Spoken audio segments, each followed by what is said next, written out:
Fala pessoal, tudo bem com vocês? Chega mais, eu sou o Chico Garcia, inscreva-se no canal e vamos juntos. E as explicações, tentando explicar o inexplicável. O argumento do Ramon, ele se baseou muito no foco no Internacional sábado pelo Campeonato Brasileiro. Eu entendo isso, eu entendo e talvez até, caso o Corinthians vença o Inter no sábado, especialmente se vencer o Atlético Paranaense depois no jogo subsequente, que até, se nada mudar, será antes do jogo contra o Flamengo, porque seria depois, né? Mas como a CBF alterou a data, antecipou. Então, o Corinthians pega o Atlético Paranaense antes do segundo confronto. Se o Corinthians vencer esses dois jogos, possivelmente vai respirar muito bem no Campeonato Brasileiro, a gente talvez entenda essa escalação. Mas eu sigo não entendendo a estratégia para o jogo. Uma coisa é você preservar jogadores, e eu super entendo a preservação. O que não justifica, por exemplo, é você começar com Garro e Coronado, quando você quer preservar. Isso eu não entendi. Espera aí, você está me dizendo que precisava montar uma equipe competitiva, porque realmente não dá para abrir mão, o Corinthians é muito grande, né? Mesmo que você dispute 3 competições, mas precisa pensar no jogo de sábado. Aí ok, você deixa o Yuri Alberto no banco, tá bem. Só que depois tem uma data FIFA, depois tem uma pausa, até o jogo contra o Atlético Paranaense e depois o Flamengo. Então, se o Yuri não poderia jogar 2 jogos seguidos agora, ou não poderia ter entrado antes, enfim. O Matheus Bidu não poderia jogar esses 2 jogos seguidos? Então tem algumas coisas na escolha do Ramon Dias que elas me deixam incomodado. Por exemplo, no meio de campo, cadê o Breno Bidon? Por que a insistência no Charles, que não jogou bem contra o São Paulo e hoje estava completamente perdido no campo? Perdidinho, assim, zonzo. E aí ele escala contra um Flamengo, 2 volantes, 2 meia articuladores, 2 atacantes. Num jogo que naturalmente, gente, eu sei disso, você aí sabe disso, não pode o técnico do Corinthians não saber. Não pode. Eles são pagos e muito bem pagos para isso. E tem uma carreira e acompanha o dia a dia, é inadmissível, de verdade, que eu aqui, no ar-condicionado, que até nem tá ligado aqui, que eu aqui, da minha casa, saiba o que vai acontecer. Não pode. Não pode você, torcedor, porque você é inteligente, porque você acompanha o time, porque você está vendo as últimas escalações e você sabe. Gente, era cristalino que o Flamengo com o Felipe Luiz ia ter uma outra postura.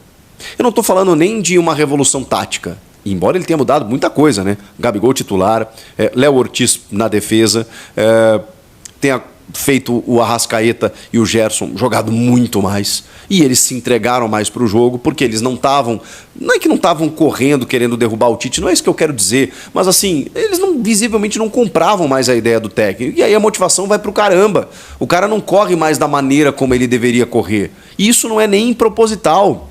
O cara não aceita mais o discurso.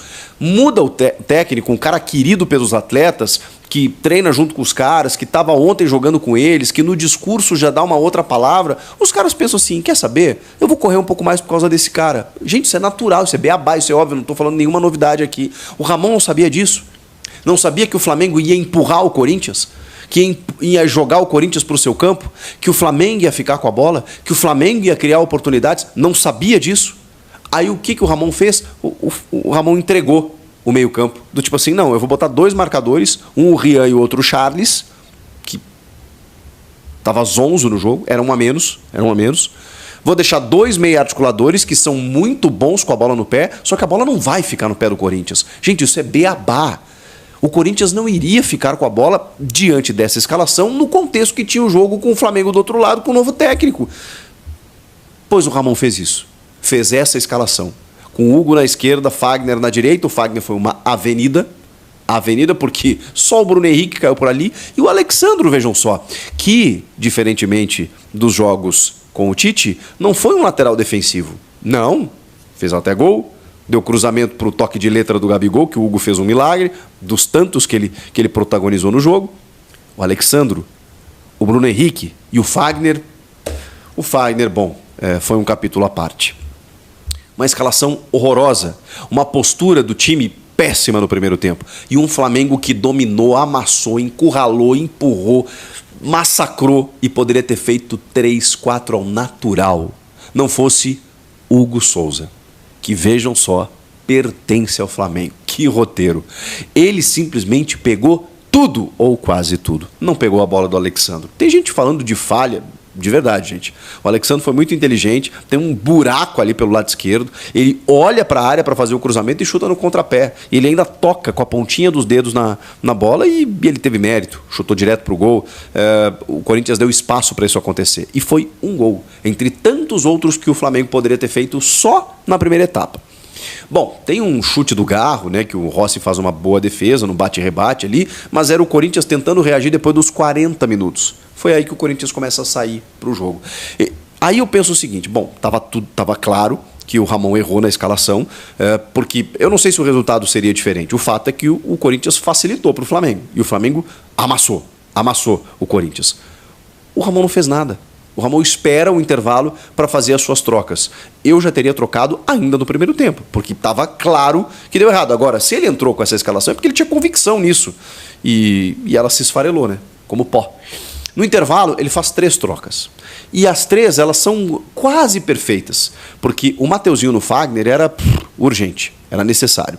Recompor um sistema de 3 zagueiros, fundamental, pelo menos isso. Não vai reforçar o meio, reforça então o sistema defensivo com o Gustavo Henrique, poderia ser o Kaká, foi o Gustavo Henrique, gostei da entrada do Gustavo Henrique, mantendo André Ramalho e Félix Torres, que aliás...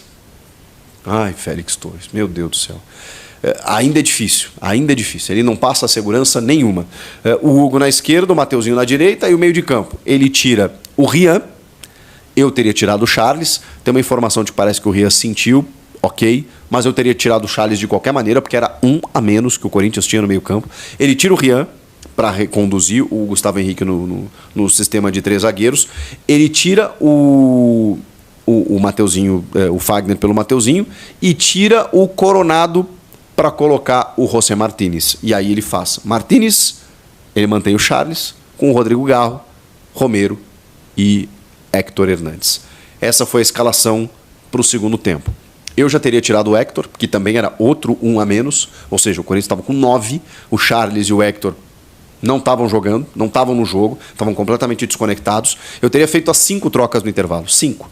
Eu já teria tirado o Charles e já teria tirado o Héctor Hernandes. Ele demora mais 21 minutos para tirar o Héctor Hernandes, depois ele perdeu um gol inacreditável num jogo como esse, no detalhe, em que você está sendo massacrado. O Corinthians teve uma chance até esse momento. Eu não sei se ele não estava...